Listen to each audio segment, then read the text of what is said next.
Padahal mereka cuma menghadapi mahasiswa-mahasiswa nggak bersenjata. Sakit. Tapi terasa familiar ini ya. Dan salah satu gambar yang paling terkenal dari kejadian di Tiananmen Square ini ya gambar ini ya. Kayaknya udah lama banget ya kita nggak bahas Cina. Terakhir kan dari Cina yang kita bahas tuh sosial kredit sama Xiamat. Anda pasti tahu ini marketing. Nah sekarang gue pengen bahas salah satu demonstrasi mahasiswa terbesar yang pernah terjadi di Cina. Sebuah revolusi yang malah dianggap sebagai aib di sana. Wah. Ya udah kalau gitu, ayo langsung aja kita bahas tentang demonstrasi di Tiananmen Square. Demonstrasi mahasiswa di Cina yang berakhir tragis. Di Learning by Googling. Sebelum kita bahas demonstrasinya, kita bahas dulu kenapa demo mahasiswa besar-besaran ini bisa sampai kejadian. Intinya, buat meningkatkan perekonomian Cina yang ancur-ancuran di rezim Mao Zedong, Deng Xiaoping, pemimpin Cina selanjutnya, bikin kebijakan reformasi ekonomi. Inti dari kebijakan ini adalah ngurangin peran negara di sektor ekonomi dan mempersilahkan produksi oleh pihak swasta. By the way, kalau lu penasaran Mao Zedong ini emang ngapain aja sih di rezimnya, lu bisa nonton video gua yang ini.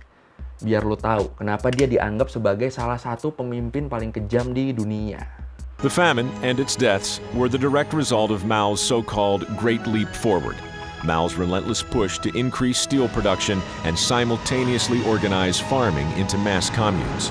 Nah, menurut Britannica, kebijakan baru yang melibatkan pihak swasta ini hasilnya langsung kelihatan. Dalam beberapa tahun, tingkat produksi di Cina jadi naik dan angka kemiskinan jauh berkurang. Wah, mantap ya.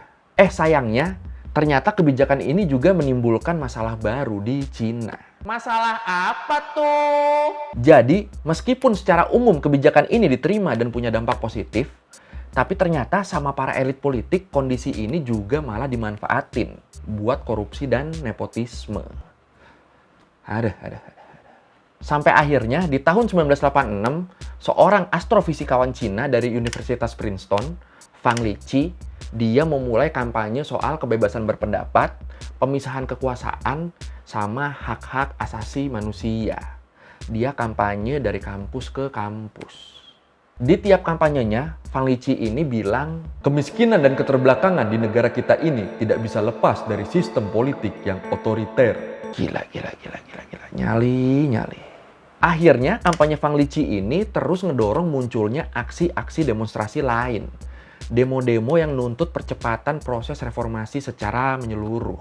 Semuanya tuh kayak pada terinspirasi sama Fang Liqi. Ngeliat ini, Deng Xiaoping sampai bilang kalau Fang Liqi ini tuh udah terlalu tergila-gila sama pemikiran dan gaya hidup barat. Dan dia dianggap udah berusaha ngerusak nilai-nilai tradisional yang selama ini ada di Cina.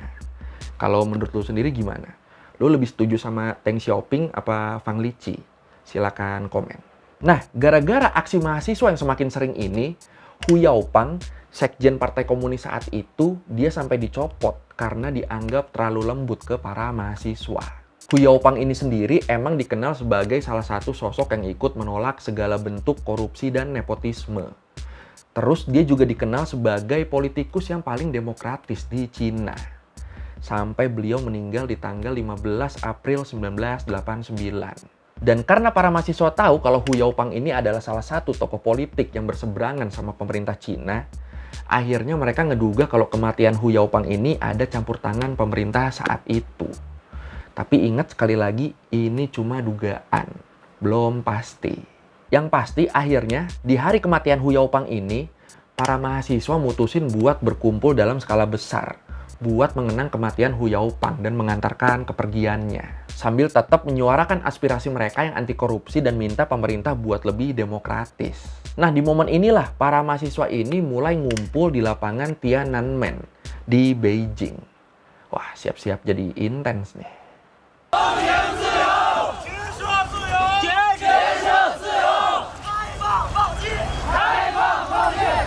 Di tanggal 22 April 1989, tanggal pemakaman Hu Yaopang, makin banyak orang yang datang ke Tiananmen Square buat ikut aksi. Di saat yang bersamaan, koran yang jadi corong informasi Partai Komunis, Renmin Ribao atau People's Daily, koran ini malah bikin satu artikel yang bilang kalau para mahasiswa ini ngerencanain aksi kerusuhan dan kekacauan. Wah. Kebayang nggak lu? Padahal mereka diem di sana cuma buat nyampein aspirasi. Tapi malah disebar di koran dibilangnya mereka mau bikin kerusuhan. Ya pada nggak terimalah mahasiswa-mahasiswa ini. Dan hasilnya, tanggal 27 April 1989, sehari abis artikel tadi dipublikasikan, para mahasiswa ngelanjutin aksi dengan massa yang lebih banyak lagi. Mereka mengutuk pernyataan pemerintah yang bilang kalau aksi mahasiswa ini adalah ancaman. Mereka coba ngajak dialog, coba ngajak diskusi, tapi nggak pernah digubris sama pemerintah. Kesel ya. You know, the government suppress news, suppress the truth. Of course, we are struggling for democracy, for science, for law. Mahasiswa-mahasiswa ini nggak semuanya stay di Tiananmen Square ya. Ada yang datang ke sana pas siang atau pagi, terus malamnya pulang. Tapi ada juga yang ngecamp di sana, yang stay di sana. Kalau menurut BBC, yang ngecamp ini jumlahnya ada ratusan orang. Nah, tanggal 13 Mei 1989, ratusan mahasiswa yang ngecamp di lapangan Tiananmen ini mutusin buat memulai aksi yang lebih ekstrim. Ngapain tuh? Mereka mutusin buat mulai aksi mogok makan sampai tuntutan mereka didengar dan dipenuhi. Dan gara-gara ini, suasana yang tadinya sempat adem ini jadi mulai bergejolak lagi. Dan gara-gara mogok makan ini juga, dalam beberapa hari, pendemo yang datang ke sana itu terus bertambah. Sampai akhirnya di hari kelima, banyak demonstran yang tumbang dan pingsan. Ngelihat ini akhirnya banyak masyarakat yang kasihan dan tersentuh sama aksi para mahasiswa ini. Dan mereka mutusin buat ikut turun ke jalan. Tujuan utamanya buat ngasih dukungan dan ngirim bantuan berupa makanan dan minuman buat para mahasiswa pendemo di lapangan Tiananmen ini. Mantep nih ya, solidaritas.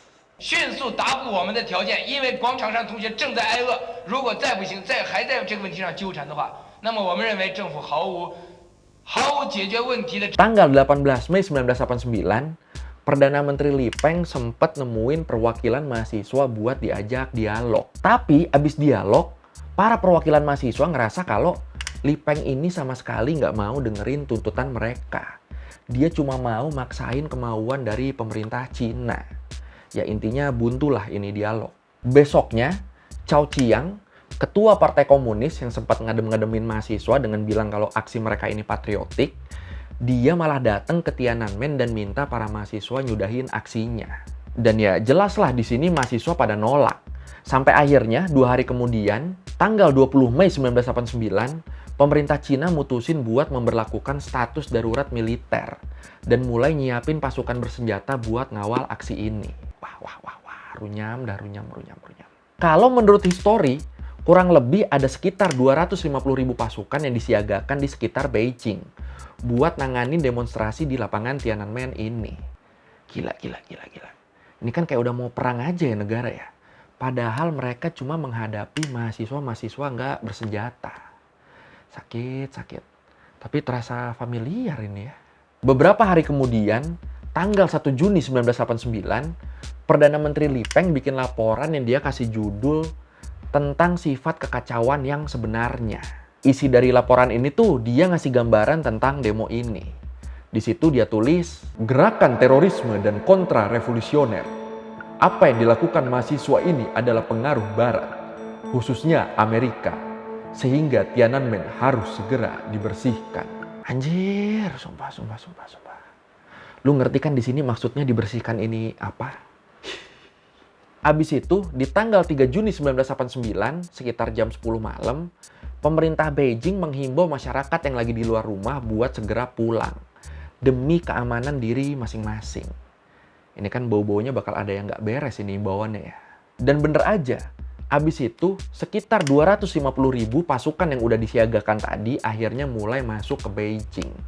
Mereka pada bergerak ke lapangan Tiananmen. Pasukan-pasukan ini nih bener-bener datang dari berbagai arah.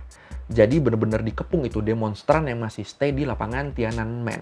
Dan yang lebih gila lagi, pasukan-pasukan ini nih nggak cuma bawa badan.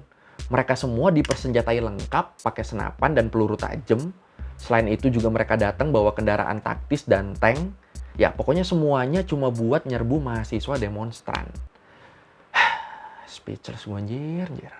Bahkan menurut BBC, dalam perjalanan menuju ke lapangan Tiananmen, para tentara ini tetap nggak segan buat nembak siapapun yang dicurigai ikutan demo. Iya, intinya mereka nembak berbasis suuzon. Dan ya udah, akhirnya sepanjang malam itu sampai dini harinya, suara tembakan yang dibalas sama teriakan perlawanan dari para pendemo ini bener-bener nggak berhenti. Sedih, jir. It's not Chinese. He used the enemy to against the people, against the student.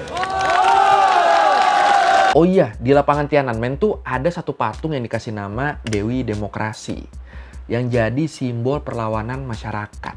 Patung ini juga lah yang jadi salah satu lokasi pusat aksi mahasiswa selama demonstrasi nuntut demokrasi di Cina. Sayangnya, di tanggal 4 Juni 1989, setelah militer berhasil memukul mundur para demonstran, mereka juga ngerobohin patung Dewi Demokrasi ini. Sebagai simbol kalau para demonstran ini nih udah gagal. Dari situ udah jelas ya, lapangan Tiananmen ini akhirnya berhasil dikuasain sama militer. Kendaraan taktis dan tank juga ditaruh di akses-akses menuju lapangan ini. Bener-bener dijaga ini lapangan jadinya. Besok paginya, pas hari udah terang, baru kelihatan tuh kalau kawasan di sekitar lapangan Tiananmen ini bener-bener udah kelihatan kayak medan perang. Udah kelihatan kayak medan pertempuran. Kendaraan ringsek, banyak barang-barang kebakar, banyak juga bekas tembakan peluru di dinding sama di jalan. Ya ngeri lah pokoknya. Dan salah satu gambar yang paling terkenal dari kejadian di Tiananmen Square ini ya gambar ini ya.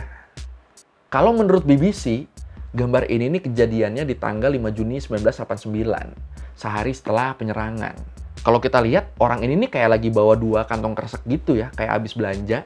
Terus tiba-tiba dia nyegat tank yang lagi jalan mau cabut dari lapangan Tiananmen. Nggak jelas tujuan dia apa. Dan kalau menurut BBC, akhirnya dia ini diseret minggir sama 2 tentara. Momen ini nih terkenal banget ya. Si orangnya sendiri sampai sekarang akhirnya dijulukin Tiananmen Square Tankman. Kalau lu penasaran bisa googling tuh pakai keyword itu. Nah, kalau kita lihat lagi, gimana pemerintah sana sampai nerjunin banyak tentara, lengkap sama kendaraan-kendaraan tempurnya, cuma buat ngadepin para mahasiswa pendemo, pastinya jumlah korban yang jatuh ini nggak mungkin sedikit dong. Sayangnya, sampai sejauh ini, belum ada data pasti tentang jumlah korban meninggal dari kejadian ini. Kalau menurut BBC, perkiraan jumlah korbannya antara ratusan sampai lebih dari 10.000 orang. Paling pusing nih gue kalau ngelihat nyawa orang kayak nggak ada harganya gini. Di Cina sendiri, sampai sekarang, informasi soal peristiwa ini nih masih dikontrol ketat sama pemerintah sana. Dan saking minimnya informasi tentang insiden ini, generasi-generasi selanjutnya di Cina tuh jadi kayak bener-bener nggak ada awareness-nya sama kejadian ini. Apalagi terus dibikin kayak demo minta demokrasi ini nih jadi semacam aib kalau di sana. Ya udah, kelar. This statue was called the Goddess of Democracy. She represented what the Tiananmen students were dreaming of, democracy and liberty. Oke, sekian dari Googling kali ini tentang demo di Tiananmen Square yang akhirnya mereka dibantai sama tentara-tentara pemerintah ya. Kalau lo mau revisi kalau gue udah salah, atau lo mau nanya, atau lo mau nambahin yang ada di video, bisa tulis di komen, kita diskusi kayak biasa. Sekali lagi, thank you udah nonton, jangan lupa like, comment, subscribe. Bye.